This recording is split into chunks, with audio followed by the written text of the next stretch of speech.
Hello and welcome to the Visibility Vixen podcast. I'm your host, Michelle Lewis, and this show is 100% geared to come alongside you, give you a huge hug, and encourage you to keep going down this crazy trail of entrepreneurship. Between myself and the many incredible guests that come on to talk to you, you're going to leave each episode feeling inspired, motivated, and a little bit more balanced for the road ahead. I'm all about building a brand of integrity, purpose, and skyrocketing your visibility so that you can step into that incredible mission you were born to live.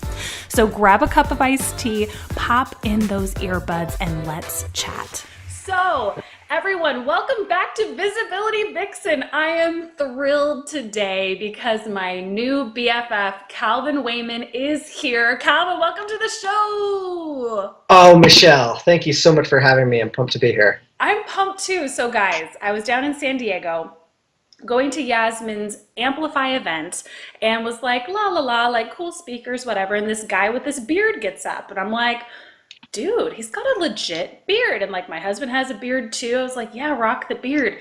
Then he started talking and I was like, for 45 minutes, just listening to him talk about his story and absolutely blow my mind because I was in such a weird, up-leveling, like sandstormy place that what he said spoke volumes to me and helped me get through that so much faster. So I was like, hey, Calvin, on Facebook, Instant Messenger, you want to maybe come on the show? Because I would love to have you on the show. And as you guys know, I don't have a lot of dudes on the show. It just hasn't worked out that way. So I'm so thrilled to have you here, Calvin. And for people that aren't familiar with you yet, why don't you give them a little taste of who you are, what you do, what you've been up to? Well, first of all, I'm glad to be one of the only dudes, and I'm fitting in a little bit with the little heart tea here.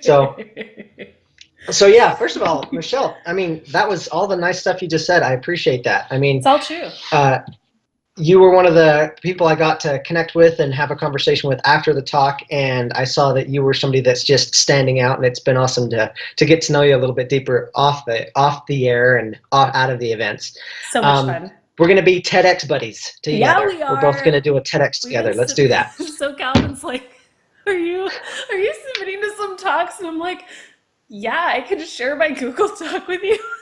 And I knew he was going to log in and be like, this girl is insane, right? Dude, you have no idea. Dude, by the way, just off the air, I will answer your question. But yeah. I am so glad you did that because I actually am looking at a goal right here in front of me that said, submit myself to 10 TED Talks. I had done it to 1, and I was getting really super busy, and you sending me like 15, I was like, yeah, done.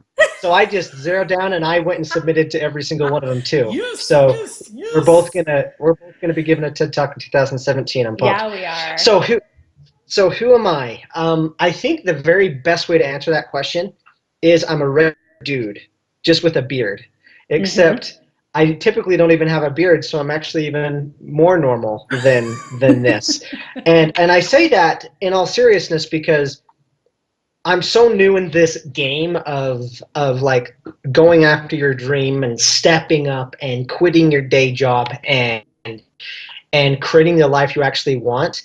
And I remember like just 2 years ago when I was still in my day job, looking at people like Gary Vaynerchuk, Grant Cardone, Amy Porterfield, like all the people that I looked up to, and I put them too high on a pedestal where it separated them from me. Exactly.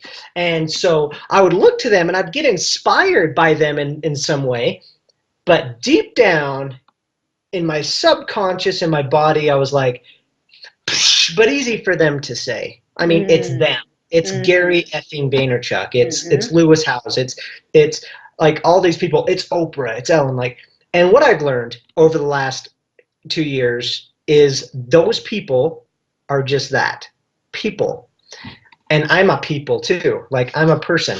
And so I just bring that up because it's easy to talk about like all the stuff that's happened crazily over the last 2 years. But I think it's important to ground it in that I'm just a regular dude. And I'm just going after it, and that's why I'm able to see some of the success that I've been able to enjoy, especially over the last 12 to 24 months. Yeah, I saw your intro video and I was pretty floored. I was like, look at this guy. He's like getting it, right? So let's talk a little bit about what you do in the online space. What are some concepts that you teach? What do you help fellow entrepreneurs with? My main business is social media management. So what Cool. we do is we manage social media accounts for businesses, entrepreneurs, a bunch of them in the network marketing space. So Cool. we help people just stand out, get sales, get leads by building their personal brand on social media. And I do it through something I touched on at that event, the 4 C's to social media success. You got to have content in the right context, done consistently, and most importantly, build connections with your tribe. That's everything. Like that's just the 15-second version of a 15-hour like class on this. Like Yeah. that's what we do. Help people Awesome. stand out through social media. Awesome. So how did you get into that? Because I know a little bit of your story, which we're going to go Yeah, into, but how did you figure out that this was your jam?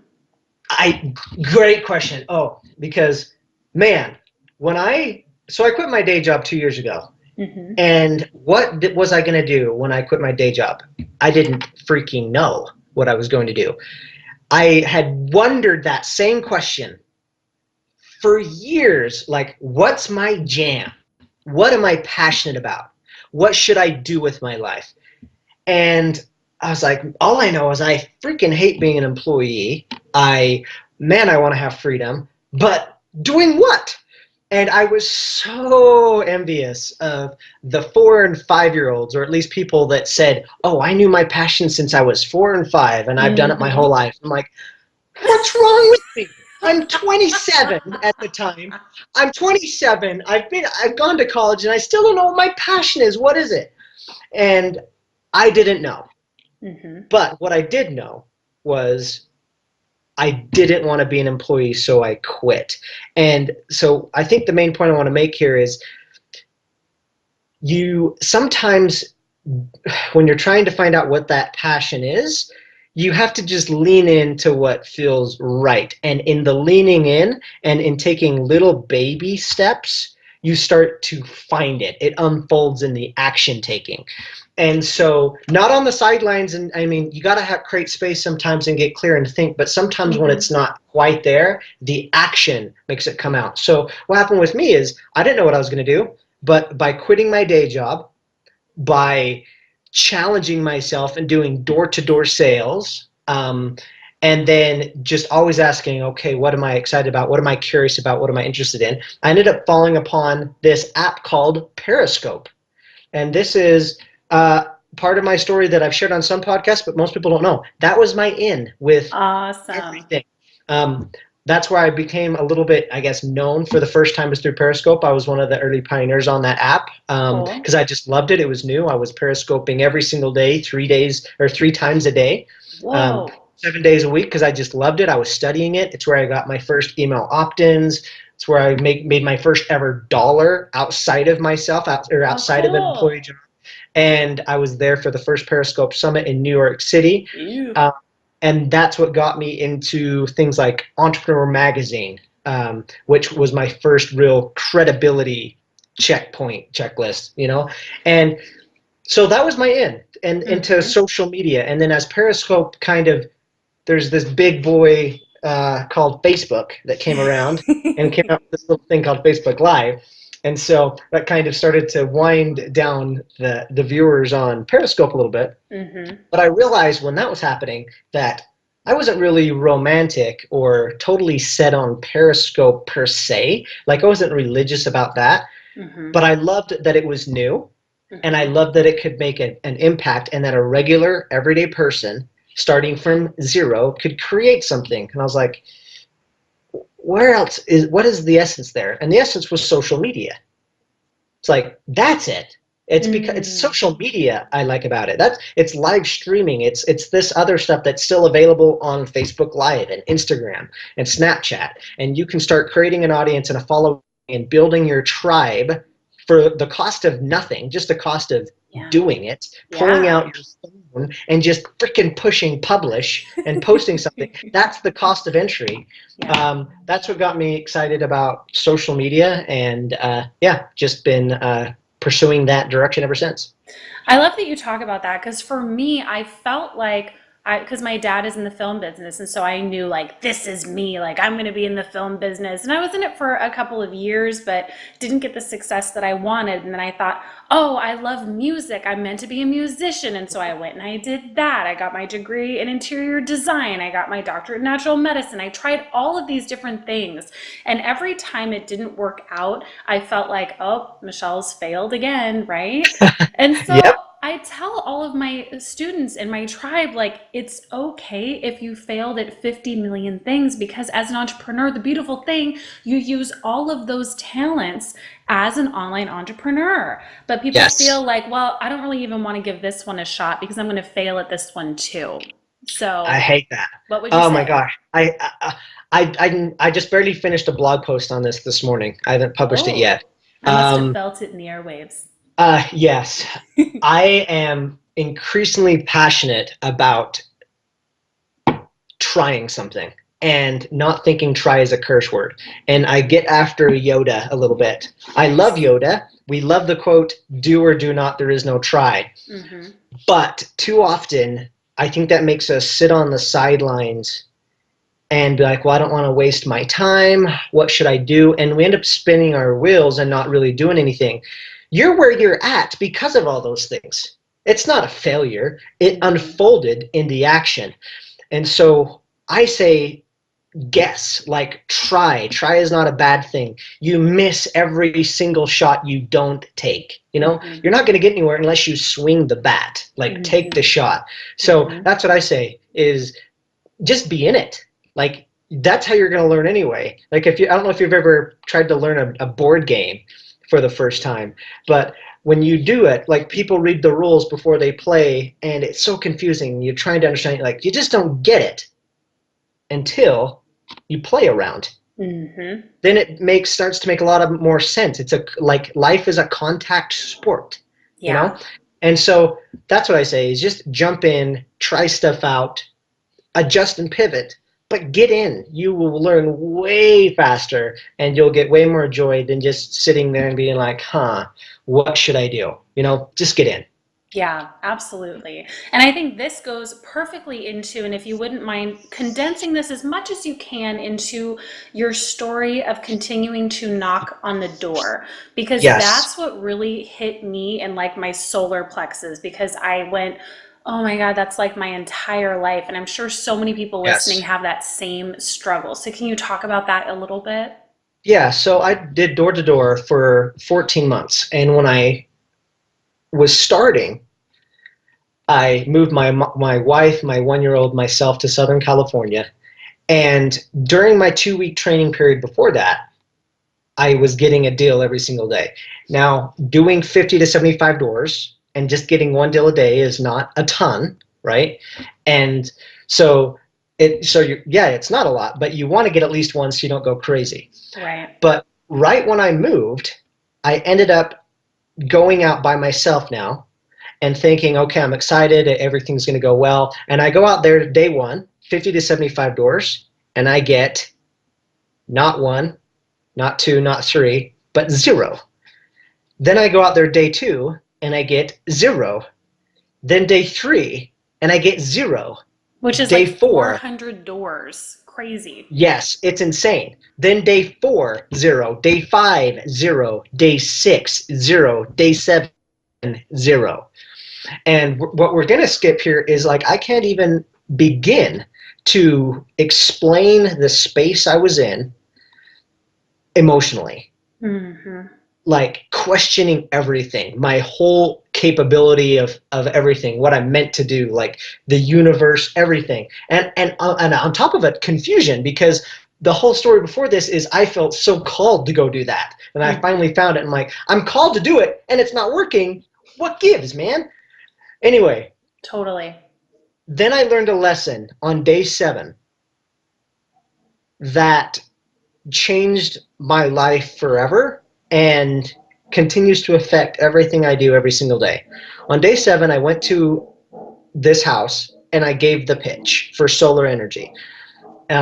which was a bonus in and of itself because most people I just started saying solar, they slammed the door because they had like 15 people over the last month pitch solar's like, solar, get out of here. And I gave the whole pitch, and then the guy surprised me when he said, let's do it. This sounds awesome. Yeah. So I got a sale.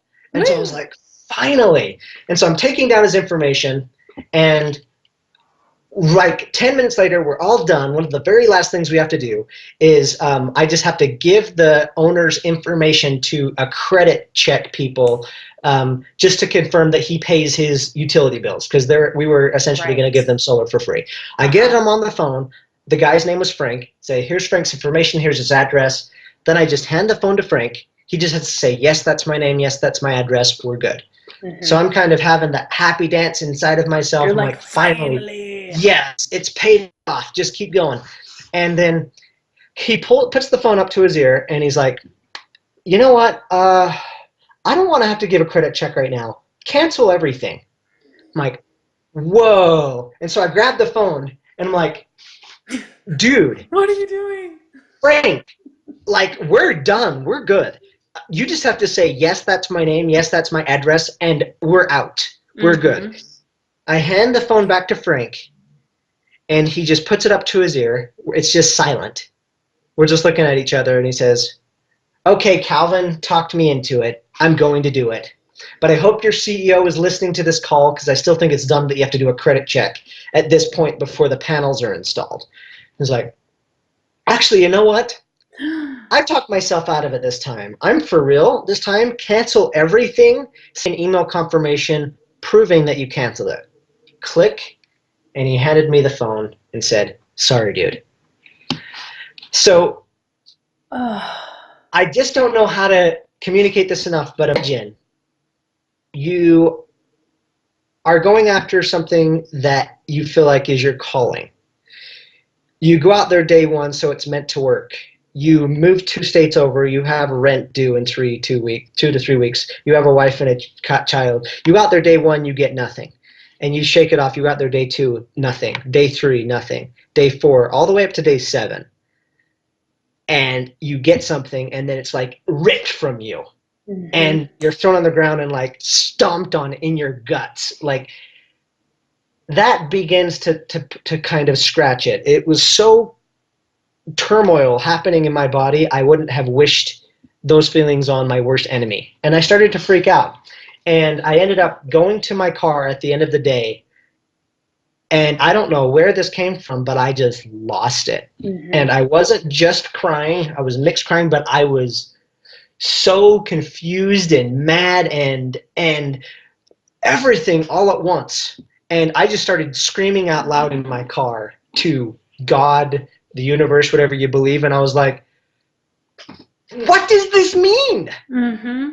Like, for real. They say most of success is just showing up. I'm showing up. Holy crap, I've never showed up more in my life. I've never worked harder. I'm working my ass off. Give me a message. What does this mean? Give me a message. Give me something. And as I was leaving the neighborhood, because it was dark at the end of the day, a little voice came to me and said, Calvin, go back to Frank's house. And I was confused. I was like, no. Yeah, I was like, where did that thought come from? What? Yeah. Why would I go back to Frank's house? He's the one that's ruined this whole day anyway, and he already said no. And then it occurred to me, yeah, he already said no, so what more do you have to lose? So I reluctantly went back to Frank's house. I ding his doorbell.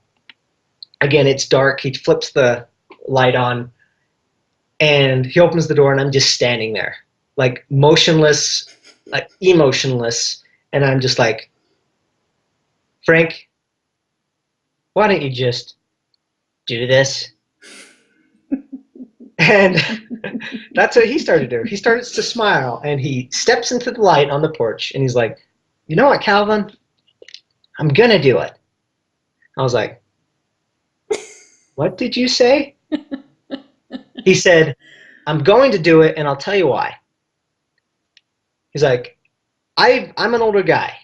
I've been around a time or two, and I know that the people who truly succeed in life are the ones that just don't quit and never give up. And because you're still here, this has nothing to do with solar anymore, has nothing to do with that credit check. Doesn't even have anything to do with the money I'm saving on solar. It's because of you. Because you're still here, because you came back, I'm going to give you the order. And so we did. And it was the craziest experience of my entire life. And then one of the things he said when I was finishing up his order, I was like sitting there, it's totally somber, and he put his hand on my shoulder, almost as though he was sitting in the back seat of my car when I was freaking out. And he made me look up to him, and he's like, Calvin, I know you're working your ass off, but don't quit. Keep going. Never give up. And so that day, what it gave me, what just ignited, is when you find the thing that you feel called to do, just have this, bulldog tenacity that you're not going to quit. And just having that shift in your energy, for me, makes things like come to you and help you. And I've experienced that in such interesting, crazy ways, where just having the commitment and it's almost like I feel like a direct connection and understanding with you and the universe of what you're trying to do. I feel like when you make an intention on something, the universe is almost like a gentleman or a kind person that doesn't want to give you something you don't want. And so it's doing little things to communicate with you, and it will put a little obstacle in your way, and it's like, is this what you mean? Because if you stop right there at the obstacle and turn around, then the universe backs off. I'm like, okay, I didn't want to give you something you didn't want. But if you are just committed and you're like, no, this is what I want. I want to do a TED Talk. I want to make $1 million in my business. I want to do something, whatever that thing is for you, and you commit and keep taking action, then it's like, whoa, okay, we'll open things up. And we were talking about speaking before, just crazy. I'm just getting this more and more, like 3 or 4 people in a single day out of nowhere wanting me to speak at their event, and I have no idea how they found me. Awesome. And that has nothing to do there's nothing I did there to earn it at this point. And what I mean is, I didn't even cold call people to make that happen. So that's the big lesson I would say from door to door, is once you decide something, just commit to not quit and never give up, and you'll get it. I love that. And I know that all of you guys listening have that one experience or 2 experiences or 50 experiences in your life where you're like, oh, this isn't working. And you just feel like giving up. I remember when I was still a stand-in and had these dreams of acting, and I put together a pilot. Like, we shot it, my dad directed it, I acted in it. It was all assembled, and we were pitching it to networks all over the city. And we were working so hard on it. And I went in to stand in at my day job, and I got a ding on my phone, and it said, I can't remember what the network was, picks up show Studio City, which was my show. So they'd taken my show, the title, everything. Like, talk about your darkest day, right? Oh my gosh. Like, everything is just feels so black at that point. And so I know people listening are like, oh yeah, I felt that way. So let's talk about, now that you're stepping onto entrepreneurship, our audience, now that they're feeling like, I really feel like I'm meant to do this, but I'm not sure how to move forward. I would love to speak, but I don't even know if what I would say about my story. I don't feel like I'm enough. How do you get to the point as a speaker? How do you step into that space? How do you take authority over your story? I think repetition is huge. And one of the most practical steps that everybody right now can do, if you're in the US and probably even outside, is you can get on Google and Google search Toastmasters. Okay? Toastmasters is almost free. It's like $60 a year or something, or even half a year, but so worth it. It's a place where you can start practicing speaking. I think it's funny that you bring up speaking now, because I think that's really, at least in my experience, very much related to the finding my passion thing. I didn't know Mhm. exactly how to find my passion until I got in and started doing it. Then it unfolded. A year and a half ago, I didn't really know how to speak in public and tell my story. And then I joined Toastmasters, and then you are given like 4 to 6 minutes to do an icebreaker where you have to talk about yourself, and then you just do it, and then it unfolds from there. And Mm. then you're in a conversation with, you have a speech coming up, you're in a conversation with someone, and you're like, hey, that was good, I can use it in my talk. And you realize how you go from thinking you don't have any content to where your whole life is content, like everything you're Yeah. doing. Like, people worry so much. I see this in social media all the time. I don't want to go live on Facebook Live because I have nothing to talk about, and they just got done talking to their friends for 2 hours Yeah. at lunch. No, you Yeah. do, you have too much. And I wrote my book last year. One of the biggest fears is I didn't have enough content.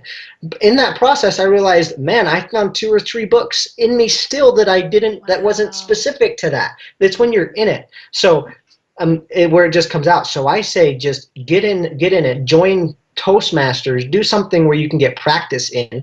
If you're already established online and you already have a business online, you could do like a webinar every week. Get used to Mhm. speaking. You can literally do, I mentioned Facebook Live a bunch of times already. Doing Mhm. Facebook Live, and for me, doing Periscope every day, just making the commitment that I was going to do it every day, 3 times a day, that Mhm. got me in the habit of speaking and finding new ways to say something, or to just be aware of what's already around me that becomes a story. So get in, like, there's one thing I will say is there's all these classes you can take and even courses you can take on how to become a good speaker. I wouldn't even do that yet. Like, it's not that complicated. Like, I would not join a speaker course. There are hundreds. It's like a millions or $1 billion industry Mhm. just teaching speakers how to speak better. I've never joined one yet. My favorite speakers have never taken a speech class. The way that you're going to find you, that your authentic self, is just to speak more. Repetition. Mhm. Facebook Lives, webinars, join Toastmasters. That's my favorite one, because you can just go sign up right now. Just go do it. Go once a week, and you'll get feedback from your peers in a safe environment. So, That's awesome. I've yeah, heard that's what I'd. good things. I've never gone myself, but I had a friend who did, and she Yeah, absolutely loved it. So I think yeah, that's a great idea. What I yeah. love about you, Calvin, is you take that. See, there we go. There it goes. It's stuck in my Getting hair all of excited. a sudden. You take that dividing line between, for lack of a better term, me versus you, where you're like, I've been able to do these books, I've been able to do these speaking engagements, and been able to blow up my business. And for someone like, maybe someone who's listening who feels like, oh my gosh, that's totally unattainable, you rip out that dividing line. And that's Totally. what I really, really love about you. Thank So, you. whoever's listening right now that feels that dividing line and feels like, well, I'll speak eventually, I'll find my jam eventually, I'll get on Facebook Live eventually, that really dangerous word, eventually. I want you to Hmm. rip that up right now. Be Yeah. free. Do what you got to do.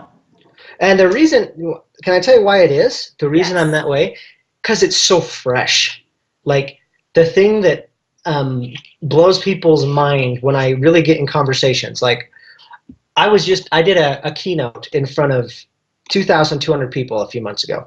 Mm-hmm. And people are after talking to me afterwards, like, getting my book, and I'm signing it for them. And there was a few conversations that I was having, these conversations of what they could do. They're asking me questions, but then they did that. They're like, "There's this dividing line." Easy for you to say, and like you've probably been doing this like for years. And I was like, "Can I be vulnerable with you right now?" And I told them something that even the event organizers did not know. And I was like, Mm. "This talk that I just gave, guess what? This was my first ever keynote." Oh, I love it. They're like, "What?" And I was What? like, "Yes." And I was like, so the reason I'm so into removing that line is 2 years ago, I was just in my day job, literally just 2 years ago, and being like, yes, it'd be cool to do all these things, but there's this separation here. And so, at the very least, if there's one thing you can take from all of this, like, if you think like banging on a lot of doors is too hard or anything like that, like, let me be the proof that if you have it, if you want to do something, if you want to write a book, if you want to start a business, if you want to become debt free, if you want to be a keynote speaker, if you want to connect with influencers, you can freaking do it. And you can do it in a relatively short period of time too, if you just get in the game. And I will say this right now with not even any disrespect to you or this or me, because we're on this podcast. Put down the podcast, put down the book, and get in the game. Yeah. Like, that's what it is. Take some action. I love it. Fantastic. So now let's do some shameless plugging. Tell them where to find you online, about your book, anything else that you want to share, just give it to them, because I'm sure they're going to be stalking you. Sweet. So the first thing is we talked a little bit about social media. If that's something that you want to do, I actually have something special for your audience. Ooh, it's called a social media makeover. This social media makeover is something that we've sold for $300. It's a private call with myself personally or someone on my team where we will help you stand out on social media specific to you, your personal business, your brand. How crazy is that, right? Fantastic. Thank you. You're welcome. How they get that is the link is socialmediamakeover.org. So just go to socialmediamakeover.org. Get it set up. If the link's still there, then that means there's still some spots open. We won't be able to take everybody, obviously, but you can schedule it, and we'll help you stand out on social media. So that's the plug there. Hope that gives it some value. And then anywhere on social media, you can find me at Calvin Wayman. You can get more of my stuff, where I'm speaking next, my blog, everything by going to calvinwayman.com. Or if you're on Facebook, Instagram, Twitter, Snapchat, you can find me by searching Calvin Wayman. Awesome. And tell us a little bit about your book. I want to get this book. Yeah, we got it right I see it here on your poster in the background, but I can't read the top of it. All I see is of water. Oh, yeah, fish out of water. So I think the best way to explain fish out of water, it's how to go from awkward to awesome. Nice. Most people, I think, even in this space of learning and education, they teach how to go from average to awesome, and they ignore this space called awkward. And I really want to embrace that, and I embrace it in this book, because when we start taking action, we just did this whole episode of taking action, right? Mm-hmm. Here's something I want to promise you listening to this. When you go take action, it's going to feel weird. You're going to do stuff you've never done before. And if you do not understand the concepts in fish out of water, you might think that there's something wrong with you. You might think, I'm doing this wrong, or this feels so weird. And just like a real fish can't be out of water for long, neither can you. And the tragedy is when most people hit that stage that's inevitable, that they just were never taught about, they end up reverting back to their old fishbowl and staying average. What this whole book is about is knowing that you're going to hit it, but how to break through to literally achieve the permanent transformation into the new you, and to become what I call from a guppy to a shark. Love it. I have a shark personality, so I can't wait to read this book. It's going to be fantastic. You'll love it. And the cool thing is, so if you go to my website, calvinwayman.com, you can see it there. You can get the physical copy. But it's actually recently available on Audible as well. If people are listening to the podcast, then you might be like listening to books. So it's available on Audible as well, just by searching Fish Out of Water, Calvin Wayman, or however. Just my name, you'll probably see it pop up there. Awesome. So guys, I'm going to put all of those links below. I can't stress enough that if you can, look up where he's speaking, and if it's an area that's local to you, go. I can't tell you how important it is to go to these events and connect with people. That's how I met Calvin. So go say hi to him, say that you listened to him on the podcast. I'm sure he would love to hear from you. Feel free to go over to Instagram and shout him out and tell him how much you loved this episode. And in the meantime, buddy, I'm so glad you came on the show. Michelle, thanks for spending some time with me. That was such a blast. Yeah, this was fun, and I can't wait to see you in person when we're speaking on the same TEDx stage. Oh, it's gonna be amazing, and I hope that we're like back to back, so we can like high five as we're leaving. Cross paths. Yes. Yeah. Okay. Sounds good. I'm setting my intention. And I'll do it too, and let's amplify that. 1 + 1 does not equal 2, baby. Doing that together, it's going to be 3, 5, 10. Let's do it. Absolutely. Okay, my friend, I will talk to you later. Thank you so much for spending some time on the show with me today. Thanks. Catch you guys later. Peace out. Bye, Calvin.